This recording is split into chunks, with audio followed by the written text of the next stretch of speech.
Farming for Our Future, a climate mitigation policy concept by Theron Harper and McKinney. First, we must begin with a disclaimer. This report potentially encourages violation of the United States Animal Enterprise Terrorism Act of 2006, which prohibits any person from engaging in certain conduct for the purpose of damaging or interfering with the operations of an animal enterprise, an act that was passed through Congress with no formal vote under the suspension of rules, even though several lawmakers, organizations, and constituents extremely opposed its passage. Thanks, Diane and Jimmy. We're going to cover animal agriculture as it impacts the environment, the economy, and society in the U.S. and the world, policies that a nation can take to change agriculture practices, and the costs that come with animal agriculture and what could happen if we don't change it. Growing food isn't really optional, and the agriculture industry will always be a source of emissions. So zero emissions is already off the table. It simply is not possible. However, current agriculture emissions are growing as demand of the Western diet spreads across the world. But it's more than just emissions. Environmental impacts from agriculture affect 6 major areas: land use, emissions, water use, eutrophication, biodiversity, and carbon sinks. Here's a short breakdown of land use. 29% of the Earth is land. 71% of the land is habitable for humans. Half of all habitable land is used for agriculture. A whopping 77% of agriculture land is used just to raise livestock. A grim fact, all of that land used for livestock only makes up 18% of global calories, and only 37% of global proteins. This allocation of land is responsible for the loss of natural carbon sinks as we replace forests and jungles with monocrop fields for soy, wheat, corn. Math time! Around 50 billion tons of CO2 equivalent emissions were released into the atmosphere in 2010. 26% of that came from food. That's over 13 billion tons of CO2 equivalent emissions. And that same year, 8 billion tons came from livestock supply chains. So, 8 out of 50 is 16%, but where does that 16% even come from? Most of it's from, you guessed it, cow farts, or more accurately, cow burps, which are entirely methane. In fact, half of animal agriculture emissions are methane, and just shy of a quarter is nitrous oxide. This is the crux of why animal agriculture is so important, as both of these gases are exponentially more dangerous for the environment than CO2 alone. An estimated 70% of global freshwater withdrawals are used for agriculture, with the bulk going to livestock and their feed. As we saw in another presentation, most of the water used in Nevada goes to agriculture, and Nevada isn't even a big agriculture state. The largest agriculture state in the US, California, uses half of its water just to raise livestock. The oceans and inland waterways are especially crippled by agriculture, with around 78% of eutrophication being caused by nutrient-rich pollutants. When these pollutants stagnate in a location, they cause dead zones. The term is not subtle. Dead zones are areas where at least part of the year the water is hypoxic, or has reduced or no oxygen, leaving the area void of fish, crustaceans, mammals, and even seabirds. And finally, biodiversity. The Earth's biodiversity has flipped in the last 200 years. 94% of wild mammals have been lost while replacing natural biomass with an overpopulation of a few species of livestock. Of course, it's impossible to put that 94% on agriculture alone. That number can't really be measured exactly, but much of that loss is because of excessive land clearing. Not to get all doom and gloom, but many scientists say we're currently living in an extinction period. These are just the known impacts. Many impacts are harder to measure, but can reasonably be linked to agriculture, like decreased bee populations and increased epidemic risks. Many politicians ignore environmental concerns caused by farming because there really isn't an option to not grow food. Of course this is true, but the way land and water are currently used is having detrimental effects on the planet. Agriculture emissions are so high that even if all other sources of greenhouse gas emissions were halted today, the emissions from business as usual agriculture would still consume the entire carbon budget by 2100. So how did we get here? Why do so many of our resources go to agriculture? Worldwide, no industry is more regulated and manipulated than food. As World War I started, the U.S. federal government began propping up farms around the country with new programs designed to help feed Americans. But recovery from the wars and a global pandemic led to the Great Depression.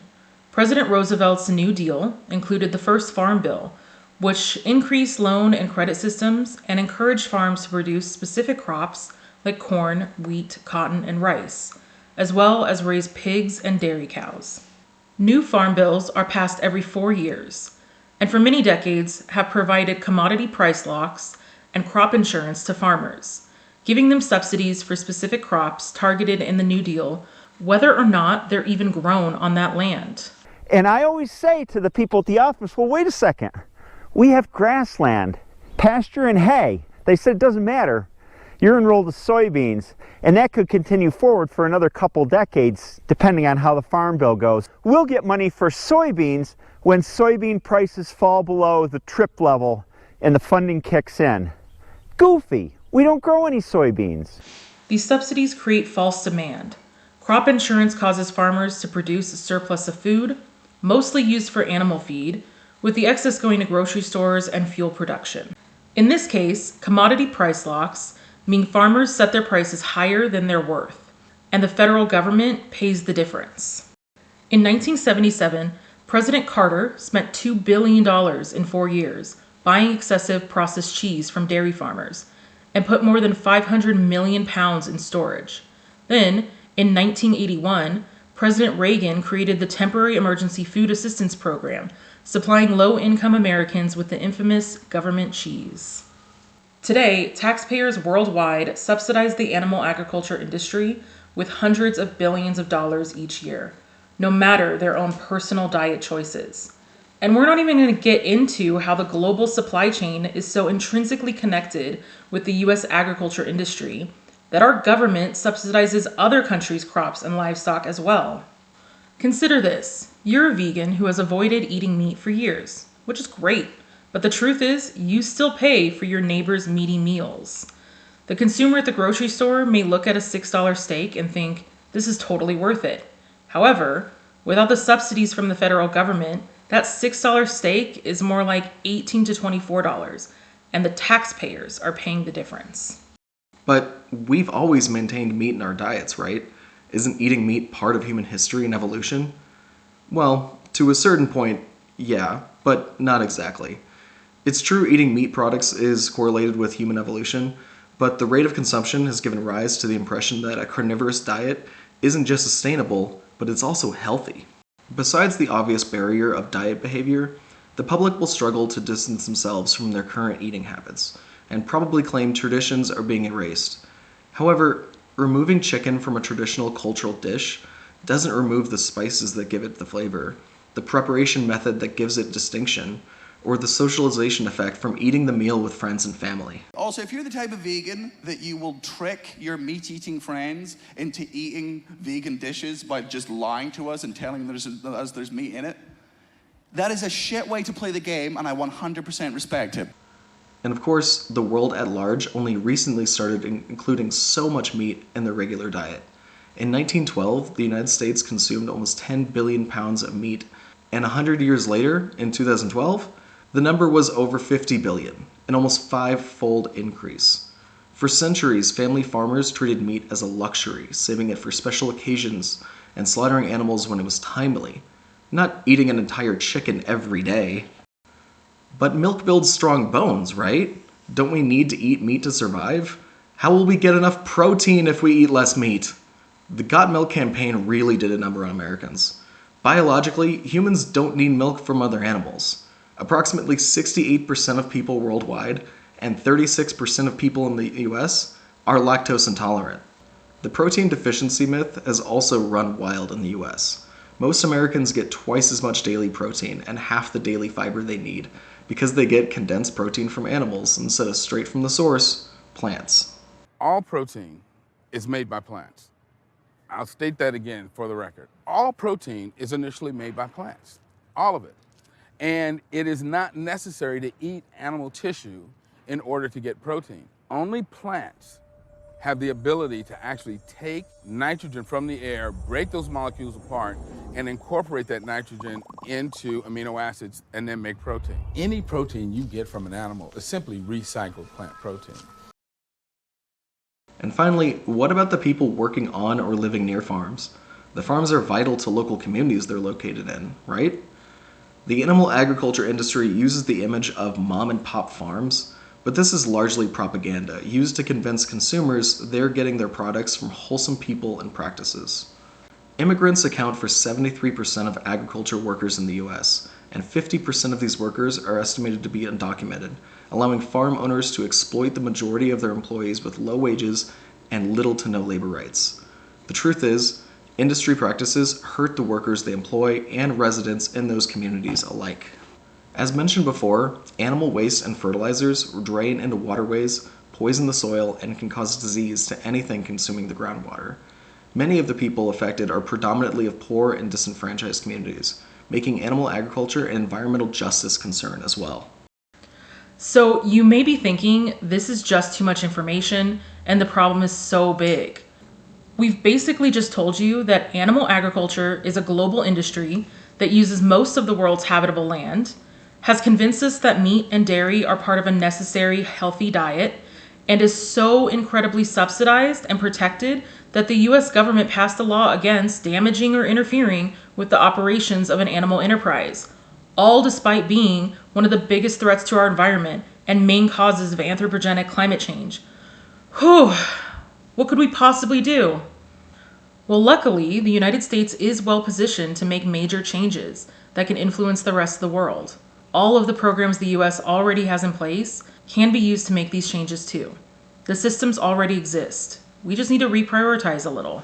Grants can provide farmers with financial assistance to transition away from the current animal-focused practices to become a much more beneficial and mindful agriculture industry. Organic regenerative farming practices encourage crop rotation to produce more in-demand crops and crops that can revitalize the soil, as well as regrowing our natural carbon sinks. We've already heard about some technologies such as anaerobic digesters that create alternatives for landfills and animal waste by creating biofuels, and there's many others.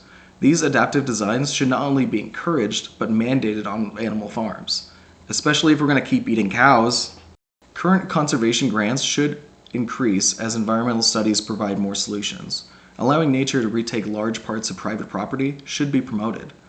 And even grants to encourage farmers to produce food directly for humans and for plant-based meat and dairy alternatives. This would fast-track a market already growing in demand. Subsidies are not inherently bad. The intended purpose is to help businesses and individuals in cases of emergencies. The farm subsidies provided today are unnecessary, hindering innovation and competitiveness. Subsidies need to scale down funding for meat, dairy, and feed crops and route that money towards alternative agriculture practices backed by science. Crop insurance programs are overused and abused, but can still be available in times of economic depression or environmental disasters. Another method to encourage consumers to eat less meat could be to enforce appropriately priced meatless products. For example, I was at Safeway the other day, starting my plant-rich shopping trip, and I thought I would see what ready-to-eat salads were available to bring for lunch. I was kind of annoyed to see not a single animal-free option. Even more so, only one of them didn't have meat but still had cheese. Even weirder, the Greek salad with feta was the same price as all the other meat salads, including the one with chicken, bacon, eggs, and cheese. But hey, maybe I was just slow and all the vegans came in that morning. Next time you're ordering food or at the grocery store, pay attention to prices. Odds are you'll find really high prices for dishes that are mostly vegetables and should cost considerably less, and even take way less effort to prepare. It just doesn't make sense. Modern restaurants are notorious for price gouging veggie dishes while absorbing losses from meat dishes. For instance, when items with meat only cost $1 or $2 more than their veggie counterpart. This encourages consumers to just go for the meat dishes because it appears to be a better deal. And it kind of is. If a consumer sees how expensive a plant-based dish is, and the dish with meat is only a couple dollars more, why wouldn't they go for the tasty, tasty meat? Perhaps the state could supplement the cost difference and support a new wave of restaurants with at least 50% plant-rich menus. Unless you're a dumpster diver or grow all your own food, you'll definitely notice the impacts of implementing a plant-rich proposal. The food industry has its hands in all sorts of other economic sectors, and sustaining artificial food prices is one of the privileges modern society takes for granted. Primary stakeholders are federal and state governments that will need to work together and use region-specific communications and abilities to reduce the risk of a production collapse. If policies are poorly implemented, the mitigation solution of plant-rich farming could have volatile consequences in the short term. The private sector makes up the secondary stakeholders, which would largely be traditional and alternative food producers, environmental organizations, lobbyists, and many others. These groups would be directly responsible for responding to the proposal guidelines and controlling the inflection point of determining how consumers will react. And finally, consumers. The interesting part of this solution is there's actually something you as consumers can do right now to help speed up the transition. We've talked a lot about how unsustainable animal agriculture is, not just for the environment, but also the economy and our social structures. Scaling down government subsidies and transitioning our food supply will require people at the very top making some very unpopular choices. But voting with your dollars really can accelerate those changes. So let's talk about personal diets a little. What are plant-rich diets? Eating a plant-rich diet is not the same as being vegan or vegetarian. Being vegan includes the diet of not eating any animal products, but anyone who says they're vegan will tell you it's more than a diet, it's a lifestyle. Vegetarians typically don't eat meat at all, but may still consume dairy, eggs, and even sometimes fish. Plant-rich diets can be defined in different ways, but they generally all assume eating around 2,000 calories per day, eating between 40 and 60 grams of protein a day, while limiting meat-based proteins, particularly red meat, which is limited to about 1 pound per week, and purchasing locally produced food whenever possible. Did you catch that? Plant-rich diets include eating meat. That means you can still have tasty, tasty burgers and yum, yum bacon. It does imply eating it less often, however, like saving it for a special occasion or treating it like the luxury it has historically been considered. No one is taking away your hamburgers. Cows aren't going to disappear tomorrow. Animal agriculture is an industry feeding just about everyone in the world. It's imperative the proposal does not abruptly remove livestock supply, but rather scales it down over time.